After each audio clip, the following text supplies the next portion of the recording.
Hey, how you going, man? Hey, can you fucking do us a favour, dude? And, please get onto me Patreon. You gotta fucking help us out, man. Swear to God, I'll fucking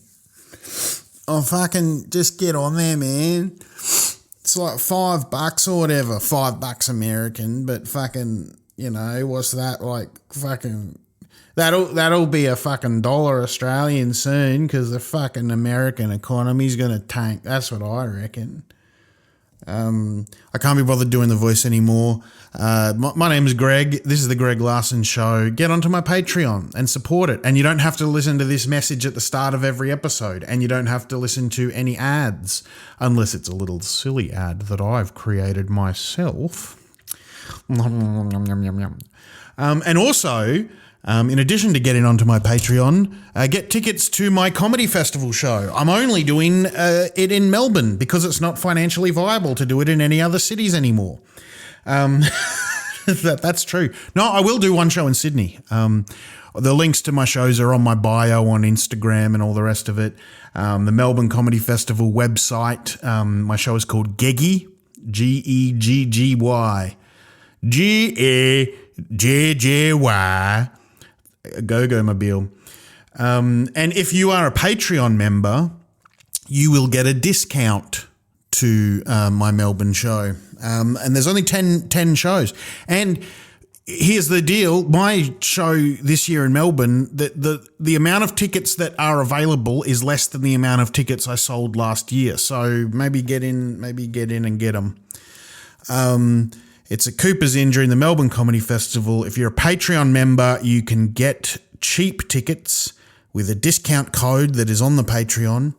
Other than that, get onto the Patreon and help me and just have fun. I love you. I'm Greg. Enjoy the show. The Greg Larson Show. The big unit is ready to go. The Greg Larson Show.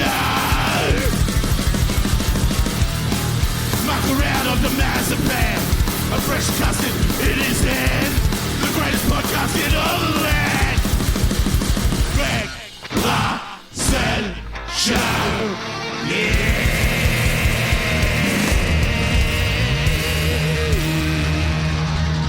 Great, just what we need, another podcast show.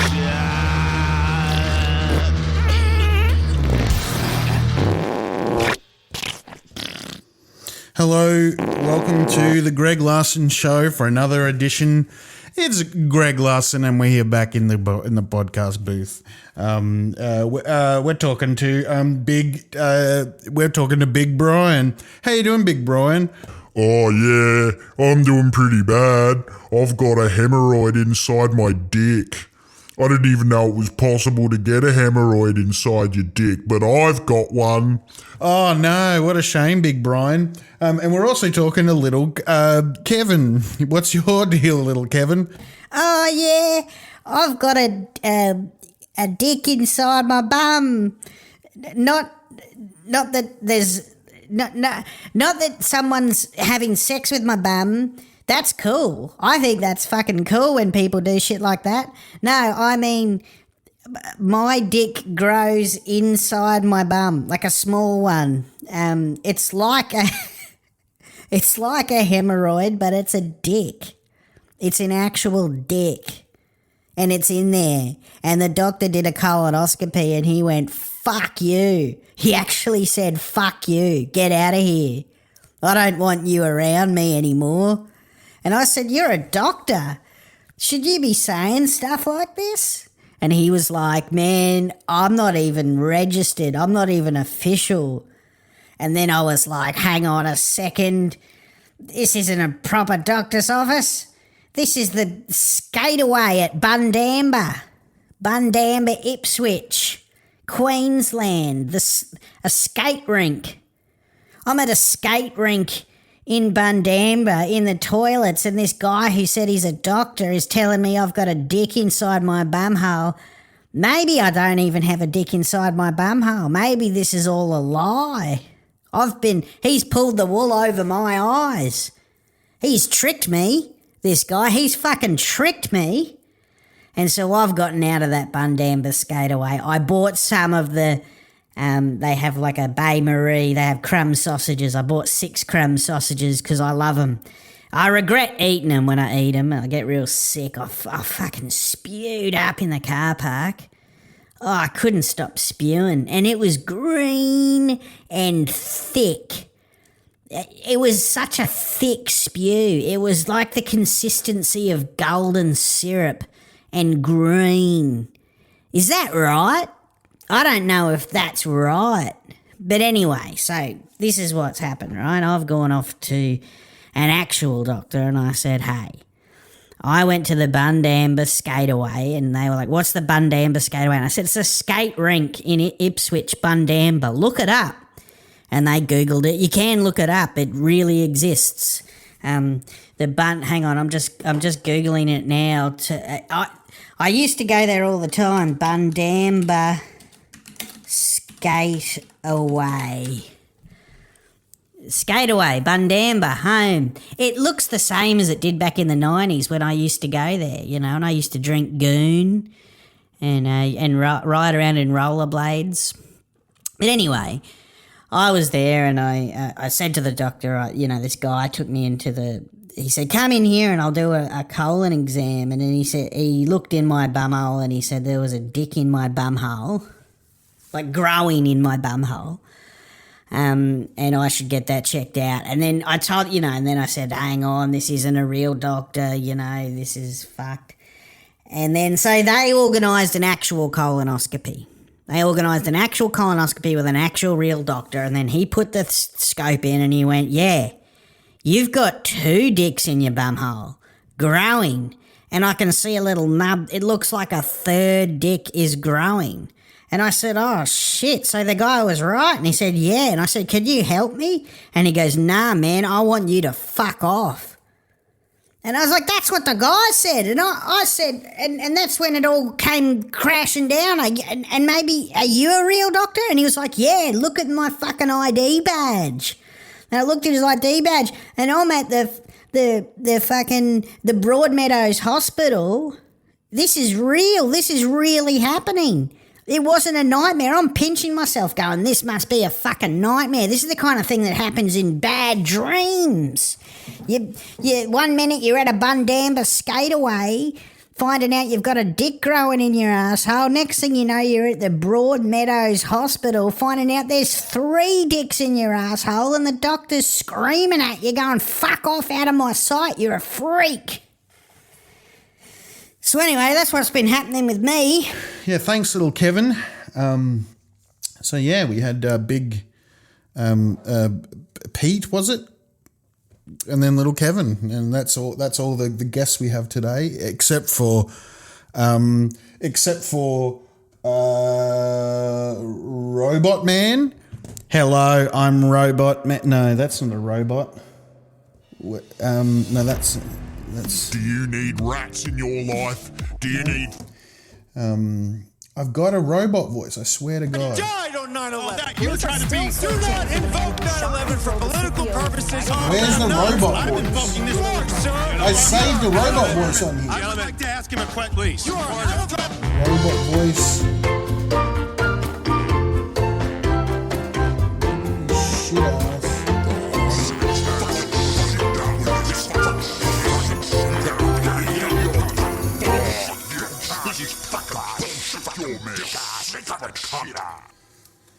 Let's talk about Peter Dutton. This is the first on my cards here for today. Let's talk about Pedo Pete. Let's talk about Crooked Pete. Let's talk about Peter Degenerate Dutton. Dutton the Degenerate. Pedo Pete. Not a pedo because he's a actual pedo. It's just a name I've used. But I still want him to sue me. But he's a pedo because he is friends of the pedos.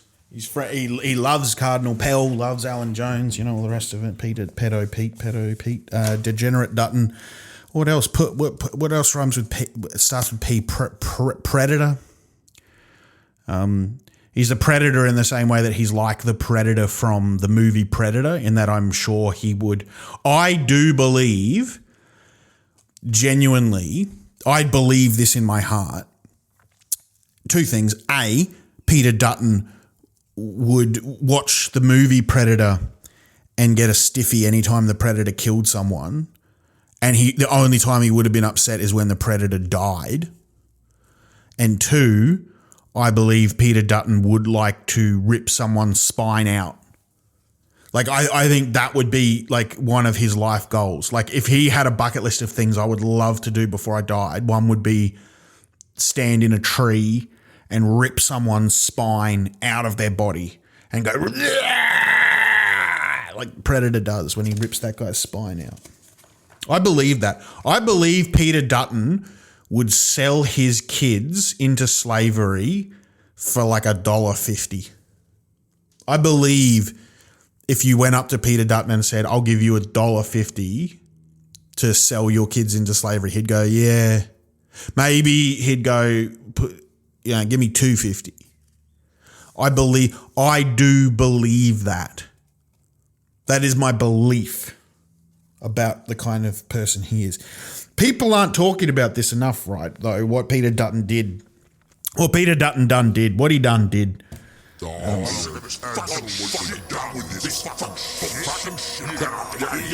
He's doing a lot of shit, this Peter Dutton. What Peter Dutton did was this is true. Like, this is like in the news, and it's not even being talked about that much. Like, it has been in the news and it has been talked about, but like not enough, nowhere near enough. And no one's saying, like, no one's calling him out to the extent that he should be called out, right? Because he's a fucking crook. He's a fucking criminal. You might have seen stuff about the GFC, the global financial crisis, back in the day, back when Kevin Rudd was in power. Rudd's a million, Kevin 07. I met Kevin Rudd on 2 separate occasions. Actually, I'm going to tell those 2 stories. One, I met Kevin Rudd because I was in his electorate. And this was in like 2004 when Mark Latham was running. And Kevin Rudd was just like a member. I was in Kevin Rudd's electorate and I met him and I shook his hand and he said, a vote for me is a vote for Medicare. And I went, oh, okay. And then I voted for the socialist alternative. And the other time I met him was at a comedy show in Brisbane. And this was when Kevin Rudd had already been the Prime Minister and was no longer the Prime Minister. But before he was the Prime Minister a second time, right? This was when he was ousted. And I was outside the comedy show in Brisbane at the Boundary Hotel in Brisbane in West End, having a durry, smoking a durry. Oh, they're good to smoke. Big shout out to Big Tobacco as well. If you wanna smoke, please get a cigarette in your mouth from one of the big tobacco companies. I'm sponsored by them. This is an ad for Big Tobacco. It's not. I think that's really illegal to say that stuff like that.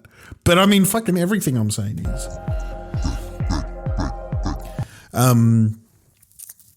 Yes, I'm smoking a durry, and Kevin Rudd just walks up.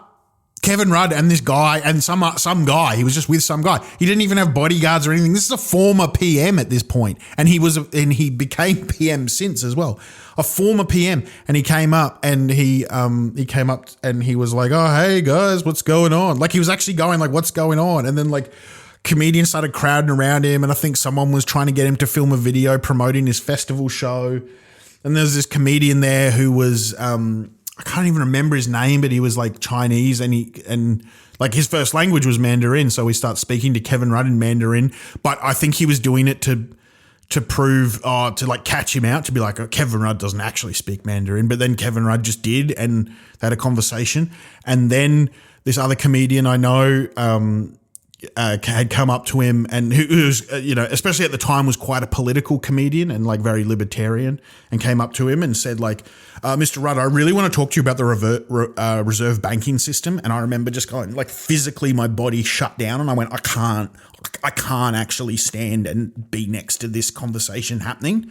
Like, I physically was like, I have to. And so I never found out how that conversation went, because I cringed in a way that, the word cringe actually means. Cringe is when you feel such social awkwardness that your body cramps up. It's not just, I'm sick of people, sick of these kids today. It's saying cringe just because something's bad. Cringe doesn't mean bad. Cringe can be a good comedian bombing. It doesn't necessarily have to be a bad comedian. Like, cringe is when you are physically so awkward with the situation that you physically are like, I've just eaten a lemon. So Peter Dutton, what he did when Kevin Rudd was in power, this is what Peter Dutton did. He had knowledge, because he was, not in government, but in the opposition party, and he was an elective representative. He had knowledge that because of the global financial crisis, the big banks, the big four banks, were going to get government bailouts, right? And that means that Commonwealth Bank, I can't, if I'm going to talk about this, I feel like I should know the exact banks that we're talking about here. But I've got in my Google search engine Peter Dutton dog food, because I was looking up when he left the police.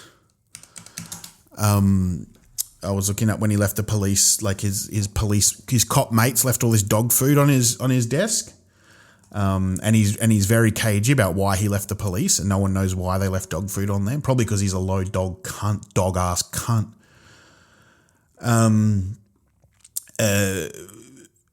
Global financial crisis, bought shares. He bought shares in a bunch of banks. It doesn't fucking matter. What matters is, doesn't fucking matter, man. The nitty gritty details. I'm a citizen journalist. I'm not the fucking Guardian. What happened was banks were getting a bailout, right? Because banks were in trouble. There were financial institutions in America that went bankrupt because of the global financial crisis. And our government decided, rightly or wrongly, I would say, that the banks deserved a bailout, that they should get money from the government, right? They like millions, billions of dollars was going to go to the banks to help them survive the global financial crisis so the banks wouldn't collapse. That's a whole other thing. Some people say, well, if the banks collapse, then everyone would have lost their money, which is true, which is bad, but also the banks should then be government owned if we're going to bail them out. There's a whole bunch of debates. That doesn't matter. All that matters is this. Peter Dutton knew on day one, before the Australian public knew, he knew that some banks were going to get bailed out with government money. So he bought shares in those banks, and he bought a fuck ton of shares in those banks. Then the banks got bailed out. The share price of those banks went up because everyone bought shares in those banks, and the banks suddenly were doing a lot better. The share price of those banks increased by a lot, and they had plummeted by a lot because of the global financial crisis. Now they'd increased by a lot because of the bailout. Peter Dutton knew there was a bailout happening before the general public did. He bought shares at an all-time low. Then as soon as the bailout happened, the shares skyrocketed. He then immediately sold those shares.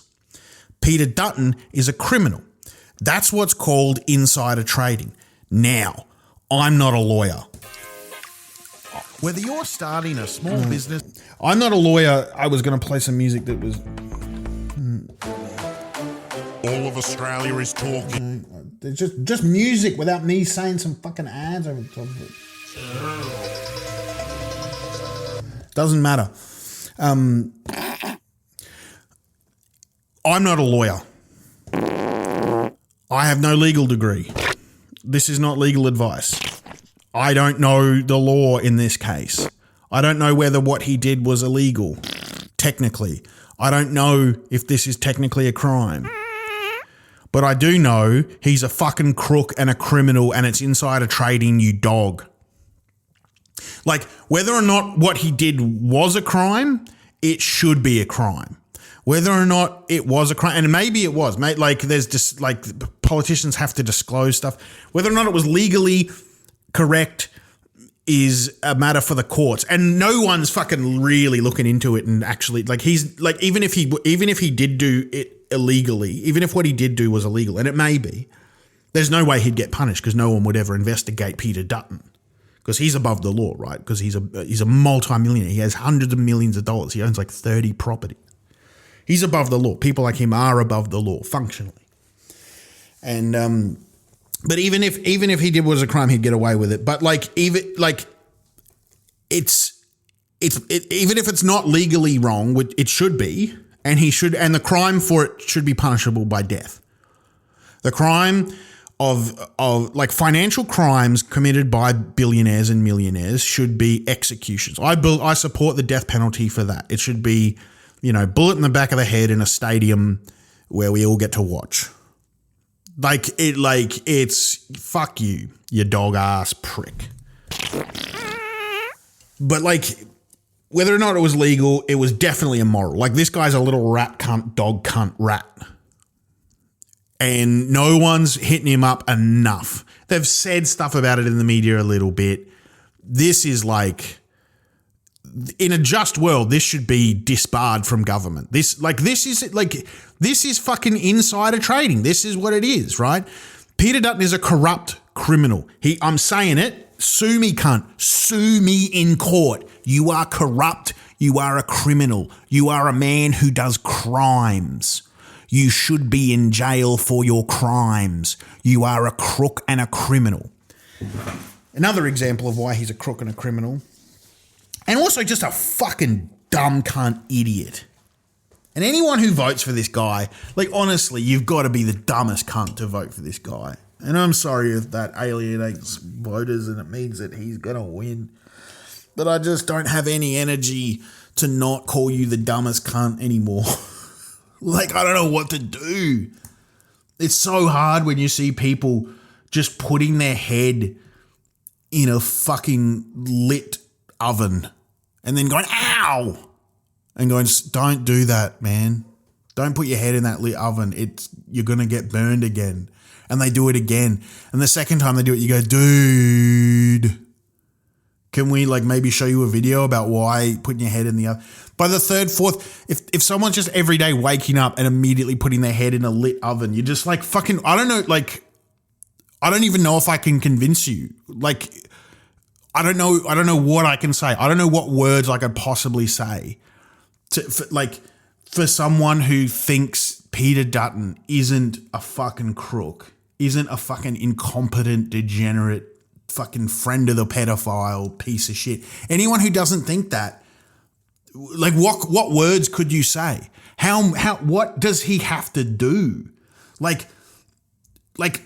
Donald Trump is a friend of Jeffrey Epstein. He was on the flight logs. He's got photos with him. He talks about Jeffrey Epstein. He talks about Jeffrey Epstein loving the young ladies, as he says, or the young girls, or the young women, or whatever the fuck words he used. And Peter Dutton says he likes Trump. He has openly expressed support for Trump. He's wished him well. He said he's a great man. He said he's a deal maker. He said he's a big thinker. He said he gets things done. Peter Dutton is on his side. This fucking sexual predator, rapist, criminally. Donald Trump is a known rapist. He's been, a court of law in America has said, yes, you are a rapist. And Peter Dutton loves him. What more could you do? What more could you do? Everything about him is I don't want to tell you why I left the police force, but a bunch of my colleagues left cans of dog food on my desk. I have $300 million and I own 30 properties, but I understand the plights of working Australians. What the fuck is wrong with you? Anyway, he recently he has said that if he gets elected, he's going to spend $3 billion on stealth fighters for Australia. Stealth fighters or stealth bombers. Stealth planes. Planes that do stealth. Why are we why does whenever a lefty say, hey, we should put more money into Medicare, or we should fund a school, or we should protect a rainforest, why do the Liberals constantly then go, well, who's going to pay for it? Who's going to pay for it? Oh, the tax dollars footing the bill for that? Who's going to pay for it? Who's going to pay for it? And we never, lefties never adequately explain, right? They never adequately explain, for example, with healthcare, that if you spend more money on healthcare, the taxpayer saves money in the long run. Like a stitch in time saves 9. If you have universal healthcare and everyone can afford the doctor and everyone can get vaccinated and get medicine and whatever, then they get fewer serious illnesses and there's fewer serious problems and the hospitals aren't overwhelmed and you save money. America spends more money per capita on taxpayer money per capita on healthcare than we do. More than us. You save money by spending money on healthcare. And no one explains that adequately, right? No one explains that, when you invest in like forests and national parks or when you invest in education, it is an investment in our economy, in our future. When we have an educated population, we can make more money. Businesses do better. Tourism is better. Our country is better. It is an investment in the country. These things pay for themselves. Every lefty thing that gets proposed is the whole idea of it. It's not just out of the goodness of our hearts. It's because it pays for things. It keeps things going. Social security, welfare, these things keep money flowing. They keep people afloat. They keep the country strong and stable. And no one explains that. People just say, oh, you're heartless or whatever. Like they don't explain that these things are good for the economy, which is all the liberals give a fuck about is like the economy. But then they go like, yeah, who's going to pay for it? Who's going to pay for it? And then they go and go, oh, we're going to spend $3 billion on some stealth fighters and some submarines. You dumb cunt fucking stupid fucking cockhead cunt. Like a stealth fighter and a submarine doesn't pay for itself. It doesn't help us in any way. It doesn't give us tourism money. It doesn't give jobs. It doesn't give anything. It doesn't provide. It's just chucking money in the drain. For what? Like what are you going to do? So Peter Dutton said he's going to spend $3 billion on these stealth fighters. What are you going to do with these stealth fighters? What are you doing with them? We go to war? What, we've got 3 planes. Oh, fly around a bit. Quick, use your stealth and hopefully don't get shot. You got shot down, fuck. All right, well then we've got 2 left. Fly around a bit more.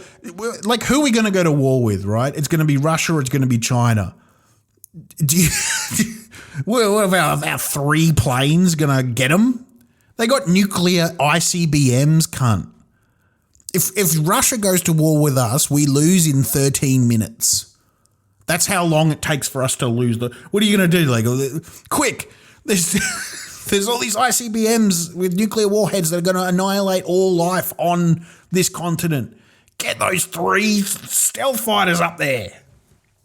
Get those submarines. Get them steaming along.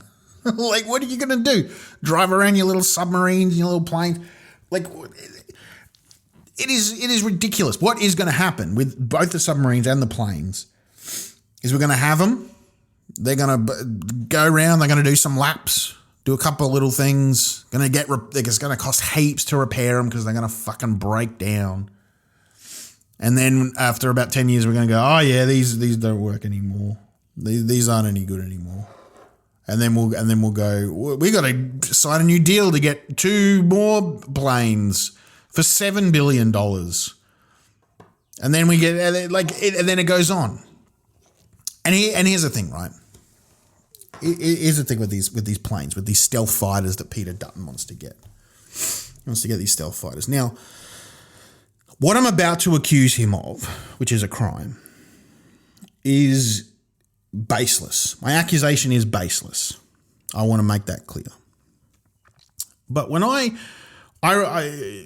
remember, right, I'll tell you, I'll give you an anecdote to sort of explain what I'm talking about. Suck a polar bear's funky ass. Suck a racehorse's cup with Heinz tomato ketchup. Suck a donkey's shitty ass.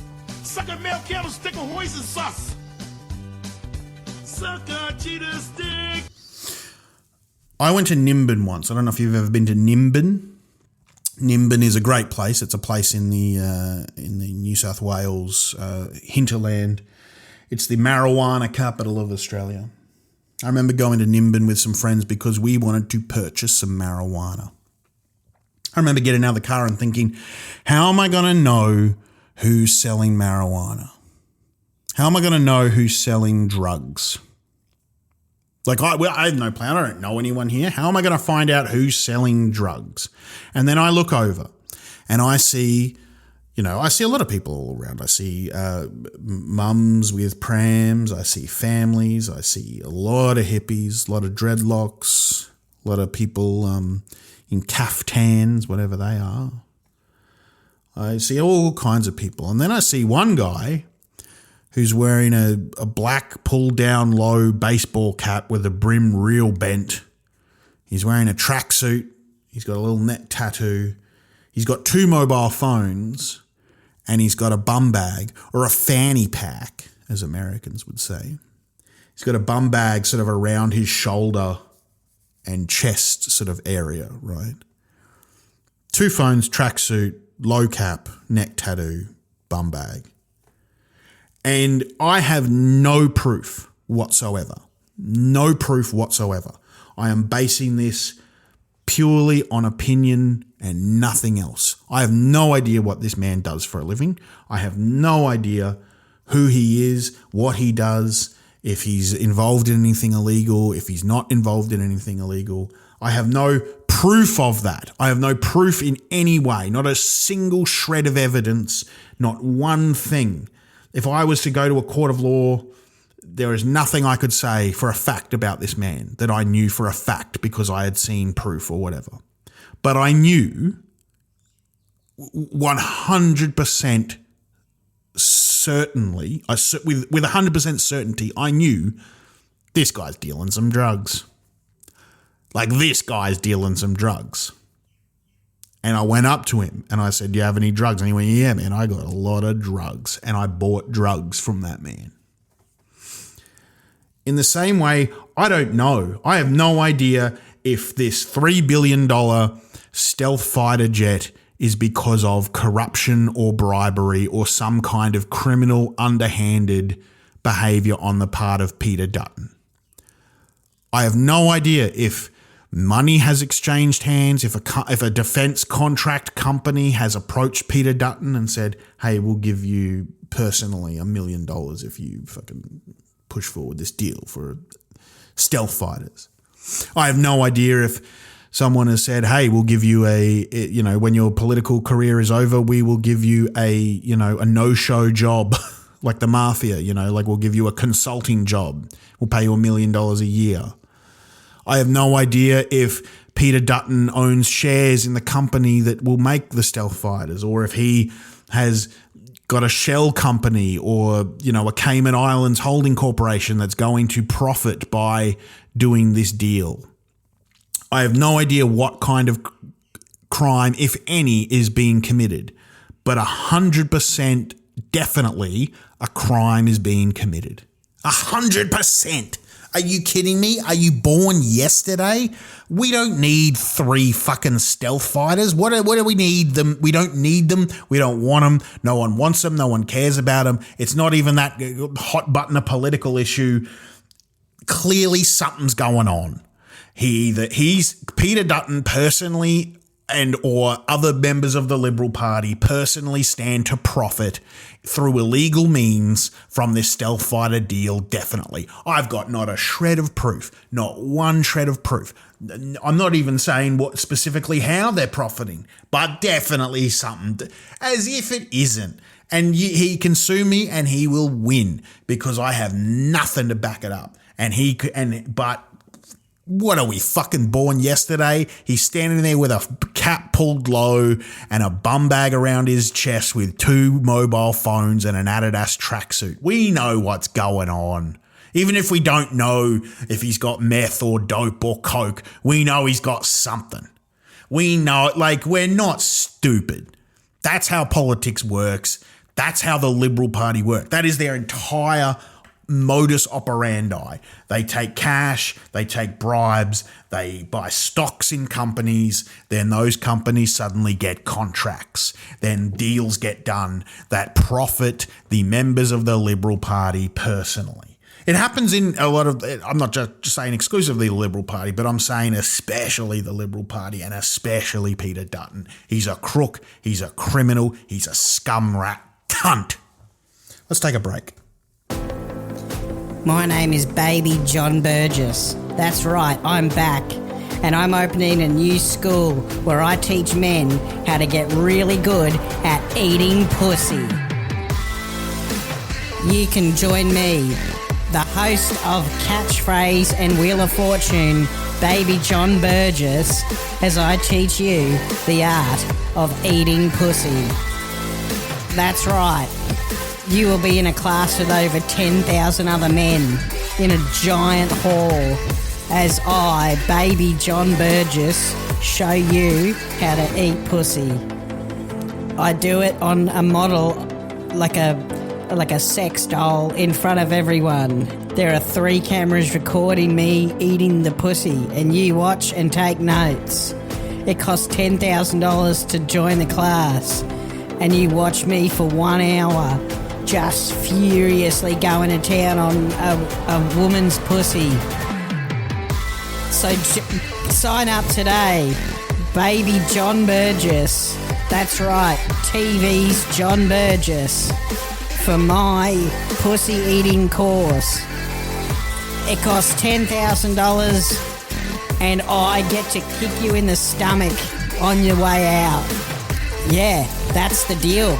That's the fucking deal, cunt.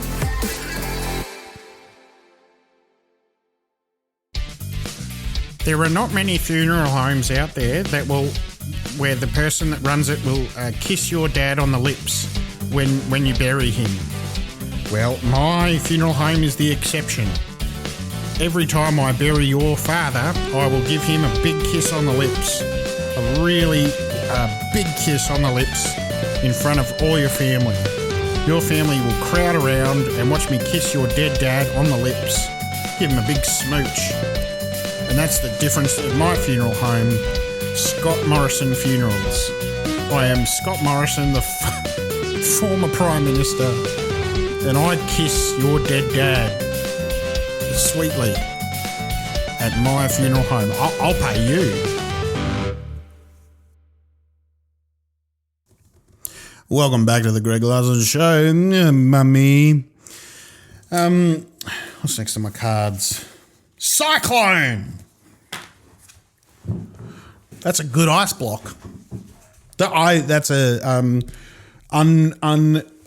This is not a paid advertisement. The Cyclone is a good ice block. There, I said it, and I won't retract it. I love the Cyclone. You forget about ice blocks sometimes, you know. You think about ice creams a lot, but you forget about ice blocks. And sometimes an ice block is all right. And the Cyclone is all right. A hot summer day with a Cyclone. Oh.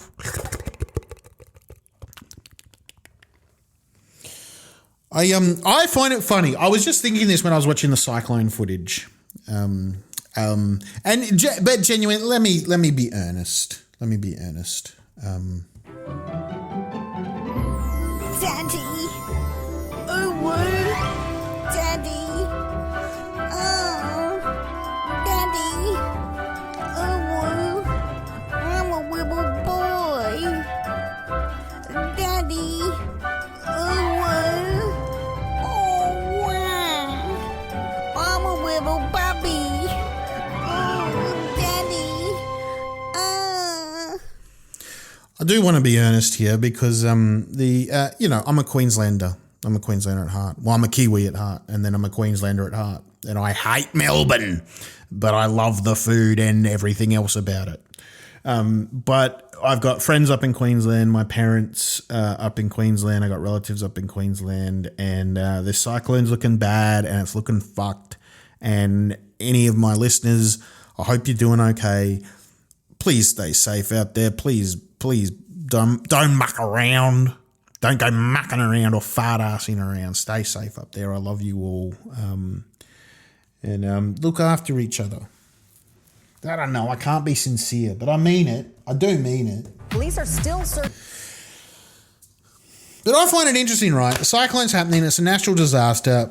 It makes me think about disasters and this country and the way we deal with things. And I find it interesting that the cyclone, like when I'm watching Cyclone Alfred on the television, and I just like, I find it interesting that we're like, you know, everyone's coming together and good. You know, like we've seen the Liberal Premier of Queensland and the Labor Premier of New South Wales, and they're all saying the same things, you know, take shelter, you know, be safe, there's evacuation zones. Everyone from all sides of politics is talking about, except, you know, Peter Dutton obviously is off. He left his electorate. He's like, I don't want to get away. I don't want to get away from these. I want to get away from these people and go do some fundraising. And he's living it up in Sydney somewhere because he's a scum cunt pedo Pete.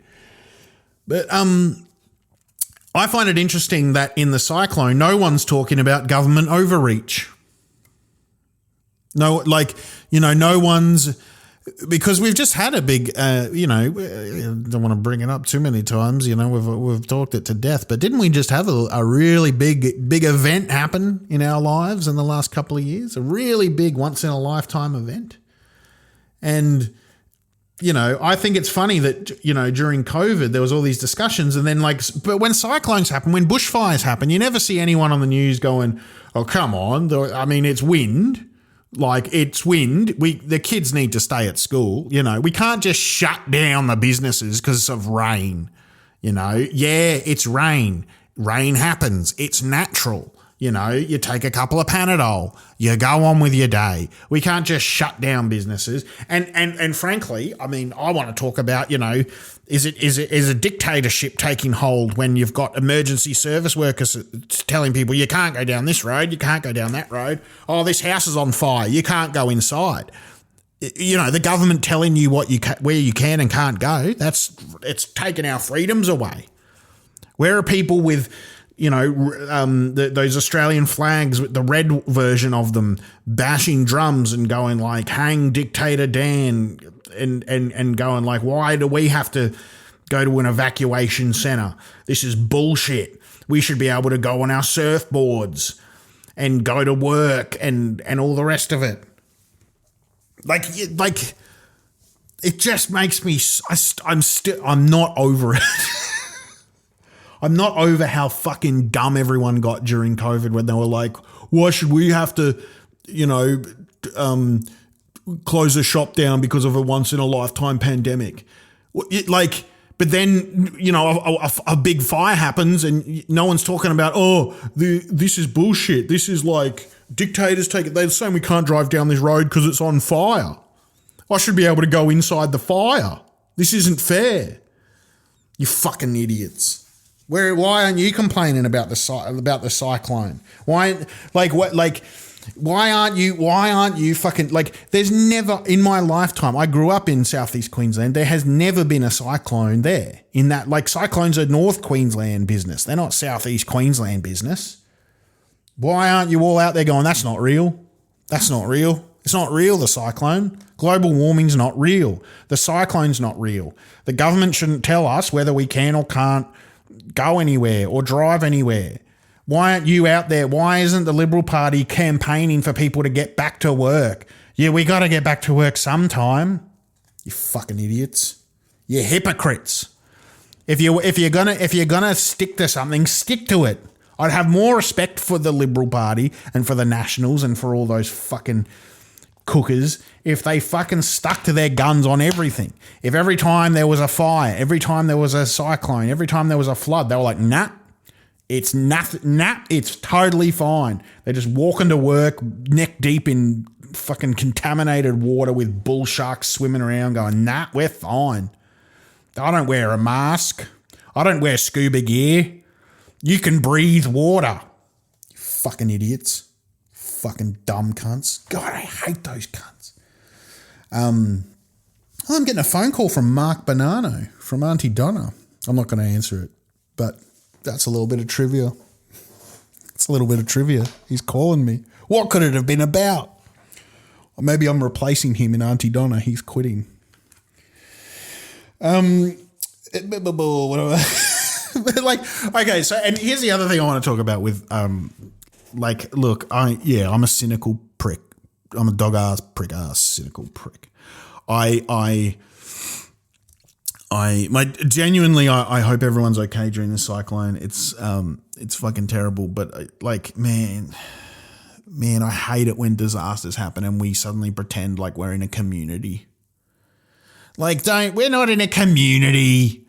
Stop pretending we're like the community spirit. When stuff like this happens, the community spirit really comes out. Like, people come into their own. We're a close-knit community. I remember, and I know I'm a Queenslander who lived through the floods in 2011, and I'm going to go on about them a little bit. Give me that, please. I can't not go on about the 2011 floods a little bit. It's my only thing. It's the only thing that it makes up my personality, is talking about how high the water got on the McDonald's sign in Goodna.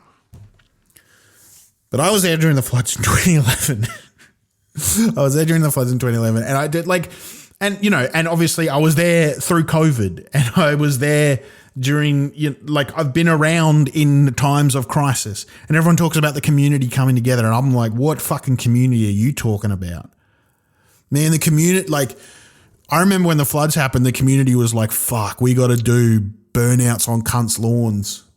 Like, there were dudes driving around in dirt bikes going like, oh man, the cops, we've been cut off from the cops, quick, burnouts. Like, we got to do as many as we can. And they were fucking doing burnouts so hard. I don't give a fuck about the burnouts, but they were doing them on people's lawns and shit. And I'm like, I don't want to be an old man, but it's an old lady. You're just doing a burnout on a lawn. That's the community coming together, I guess.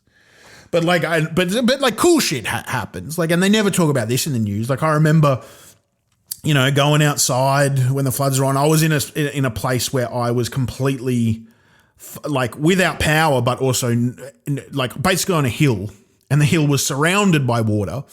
So I was fine, but also couldn't go anywhere and had no power. And everyone was just kind of wandering around. And I remember just seeing a Holden Commodore driving down the street, and a dude just standing on the roof, just drinking a beer. And not even going woo, yeah, just casually, just oh yeah, I don't know, there's fucking, the system's gone out the window. Let's just fucking, I don't know, stand on the roof and drink a beer. And while the car's driving. Just casually. And they weren't driving that fast. They weren't doing anything crazy. Just a casual drive around. Might as well stand on the roof and drink a beer. The cops aren't here. We're surrounded by water. What are you going to do? Get in a boat? They did get in a boat in the end, the cops. So, But I remember the community coming together during the floods, and it was insufferable. God, it was insufferable. I worked at South Bank at the time. South Bank Visitor Information Centre. The South Bank Parklands in Brisbane, and the South Bank was flooded. And everyone who worked at South Bank was hey, if you want to come into work, and obviously we'll pay you, I'm saying full, I would never say full credit to the bosses. And fuck the bosses, always fuck the bosses.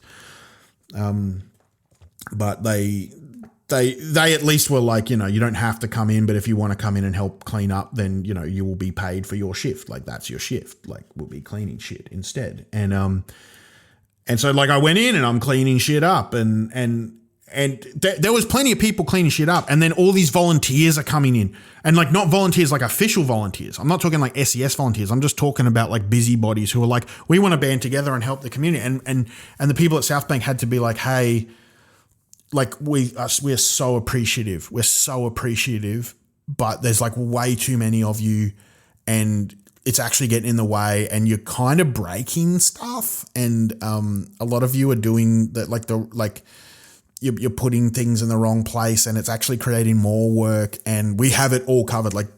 We have staff that are being paid to do this. And then the community people started calling us fuckheads and abusing us, and then they had a little picket line going, no, fuck off.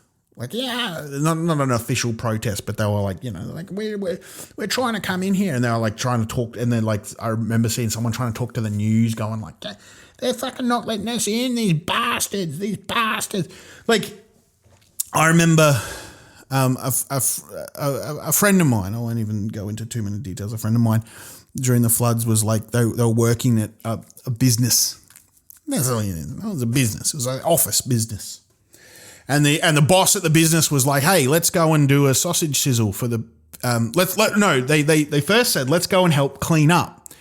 And then this friend of mine was like, "Oh, look, I mean, yeah, but like everything on the news is saying please stop coming to clean up because there's too many people and they're actually fucking shit up."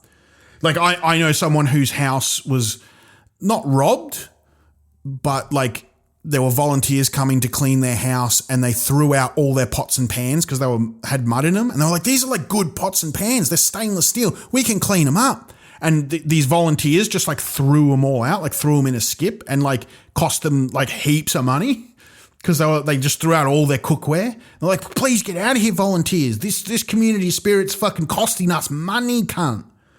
And there were so many. It was the atmosphere was like angry. Everyone was angry because there were just too many volunteers, too many people trying to get photos of themselves waist deep in floodwater. There's just everywhere you go, there was just crowds of people going, "I'm chipping in," and it's like you're actually in the way, and it's like fucked up the whole thing. People are throwing out stuff that's valuable, and then so this friend of mine, his office. They were like, "Okay, let's go help clean up," and my friend was like, "They're literally telling us we don't need more people. It's getting in the way," and then eventually, they were like, "Oh, let's have a sausage sizzle." So they went down to the flood affected zone to have a sausage sizzle for the workers that were cleaning up. Except when they got there, everyone else had already had that idea for a sausage sizzle, and you couldn't move for sausage sizzles. There were sausage sizzles everywhere. There were more sausage sizzles than there were volunteers cleaning up. There's just people jostling around trying to clean up mud and shit, and like actual like official workers and like electricians and all this kind of stuff. And then there's just mountains of people with temporary barbecues having sausage sizzle going, "Eat my sausage, you're working hard." And then so my friend's business, they were there trying to hand out sausages. Everyone had sausages. They were doing sausage sizzles for the people doing sausage sizzles for the sausage sizzlers. And they just ended up having a barbecue next to them and eating their own sausages. They just went next to the people cleaning up and just said, "Oh, I guess we'll just eat these sausages then." And they ate some sausages and left. The community comes together in a time of crisis. We don't always do the right thing, but we have a lot of enthusiasm. But let's not pretend that there isn't something a little bit exciting about all of it, isn't there? Cyclones, COVID. I'm nostalgic for COVID. I am. I'm sorry. Sue me. Put me in jail. Wake me up inside. Wake me up inside. DK. Call my name and save me from. I'm nostalgic for COVID. Like at the time, I was freaking out. Like, let's be honest. I'll be honest with you. Sometimes I can go a little bit overboard. Sometimes I can overreact. And I was freaking out. I was like, this is the end times. When COVID was first happening, I was in Brisbane and I drove back to Melbourne. I hired a car purely because I was like too afraid to fly because I was like, I'll definitely catch it. I was wearing gloves and masks well before anyone else. I was spraying everything. I was like, yeah, I was fucking psycho. And I was loving it. I was like, something's happening. Like something's happening. Something's going on. It makes me think about the world we live in where like when a terrible thing happens, there's part of me that's like, fuck yeah. There's part of me. And I don't know if that's universal. I don't know. I think there's a little bit of it in there. And I'm not saying it's right. I'm not saying it's a good thing, but there's a little bit in there, isn't there? Like when something bad happens, you're like, yes, something. I remember when the Norman Hotel burned down in Brisbane. It's this big pub burned down. And I didn't want the Norman Hotel to burn down. It was near where I lived and I would sometimes get beers there. I would sometimes get a steak there. And I remember it burned down, I remember, you know, I genuinely like was like, oh, was anyone in there? And they're like, no. And then I was like, okay. And then I was like, this is kind of cool. Like just watching the flames devour something. Like it was a beautiful old pub. Like I really liked the pub. At no point did I have any negative feelings towards the Norman Hotel whatsoever, but just seeing flames devour a building just felt good on a primal level. Just when shit hits the fan, there's part of you that's like, I'm alive, I'm living, I'm doing something, something's happening. Instead of just staring at the ceiling every morning, waking up and going, I gotta go to work. And then you wonder, what if I put my hand through the ceiling fan? Would I get a day off work? Which is what I did do once, intentionally. I once intentionally put my hand through a ceiling fan to get a day off work. And it wasn't even that hard a job. It was just working at a shop called Wow Sight and Sound. And I talked about this in my show. Actually, you can listen to the entire thing. It's an episode of this podcast. It's called We All Have Bloody Thoughts. I recorded one of my live shows. And if you want to listen to it, you can. It's We All Have Bloody Thoughts. You can listen back. It's an early episode. But I used to work at Wow Sight and Sound, this shop that was like JB Hi-Fi. And I remember I hated that job. And there was nothing, like it wasn't like hard. Like people have way harder jobs than working in a fucking retail thing. But I just hated, it's just the monotony. It's the just day in, day out. You know where you're going to be. You know what you're going to do. You know you're going to talk to a weird dad who's just bought a plasma TV and he wants to talk to you about plasma TVs. But he has no intention of buying a plasma TV. He just doesn't want to go home to his wife and kids. You know, like you know what's going to happen. You know you're going to get there at 9. You know you're going to leave there at 5. You know exactly what's going to happen throughout the day. There's not going to be any surprises, nothing. And then one day there was a massive hailstorm and the roof collapsed of Wow Sight and Sound. And like collapsed in a dramatic way where we literally had to flee the store running for our lives. Like literally bits of roof were caving in around us. Like it was like sparks flying. Like plasma TVs getting smashed. It like the entire roof of this shop, this huge building collapsed. And it was so fucking exciting. I felt so happy when I was outside. I mean, I was scared. I didn't want to die. I did not want to get crushed by the roof, and I didn't want anyone else to get crushed by the roof. But I was feeling something. And then when I got outside and everyone didn't die and everyone made it out okay, I felt nothing but pure joy. I felt joy seeing a ruined building. I felt happiness knowing I survived it. I was living on the edge. I was this close to death. I liked it. I liked being that close to death. I didn't want to die, but I felt more alive than I'd ever felt. And I knew I was going to get a day off work and it felt fucking good. I was so happy. I was so fucking happy. That's why when I clean the toilet, when you clean the toilet and you're using the bristles of the brush, I'm terrified that the bristles will flick up and toilet water will flick directly into my mouth. I do not want that to happen. I repeat, I do not want that to happen. It's not something I want to happen. I have no desire for that to happen. If it happened, I would fucking lose my shit. But I don't turn away. I don't even close my mouth. I've got my mouth open. I don't want it to happen. I'm hoping it won't happen, but I want to feel that fear. I want to live on the edge. I want to live on the edge of disaster. I want something to happen. I don't know what it is. Is it this world? Is it this fucking world? Anyway, I hope everyone's okay in the cyclone. I hope that nothing bad happens. I know if I was up there, I would be scared and I would also be going, fucking, come on. Like I'd be outside going, fucking, I hope this isn't bad. And then a little part of my brain would be like, I hope this is fucking bad. And I'm not saying that's good. That's a bad thing to think. And it's like, is it, am I psycho? Am I a psycho? It's just this primal thing. I hope everyone's okay. Don't do anything silly, please. I hope everyone's okay. Please stay safe. That's the episode for today. I'm going to say this. I'm going to say this at the end of every episode until the election is over. The Australian election is over. Give money to the party you want to give money to. Like the party that you want to win, give money.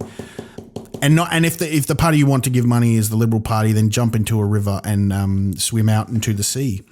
But if you vote, I don't endorse the Labor Party, but I mean, if you must give money to the Labor Party, then you can do it. I like the Greens. I like the Victorian Socialists.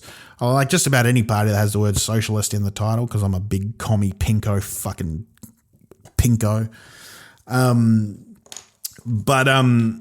Like donate money to the party you want to see win. It's not good enough to just vote for them. Donate money, actual money. Peter Dutton gets a fuck ton of money. Peter Dutton has $300 million and he gets a hell of a lot more than that in donations from billionaires around the world. Give money to the party you want to win and convince two people that you think will vote for the Liberals or some other fucked party to vote your way. Convince two people. And you can, like, however you think you can do it, right? I'm going to tell my parents to vote the way I want them to vote. And I'm going to do it because they're leaving the country. They're going back to New Zealand, back to the motherland. And I'm going to do it by saying, look, you're old. You're leaving the country. It's in my hands now. You vote the way I want you to. And if it turns out that socialists and Greens and all the rest and all the other lefties are bad, then you get to laugh at me before you die. Make that bet with your parents. Tell them, like, you get to say, I told you so. You know, find someone who's, if they're older than 80, if they're older than 70, just say, come on, just vote the way I want you to. And then tell me I'm an idiot. You get to make fun of me as long as you vote the way I want you to. You're going to die soon. Just come on, please. Convince two people that are on the fence to vote the way you want them to this election. All right, I'm going to fucking go. I love you. Suckle my titties. The Greg Larson Show. The big unit is ready to go.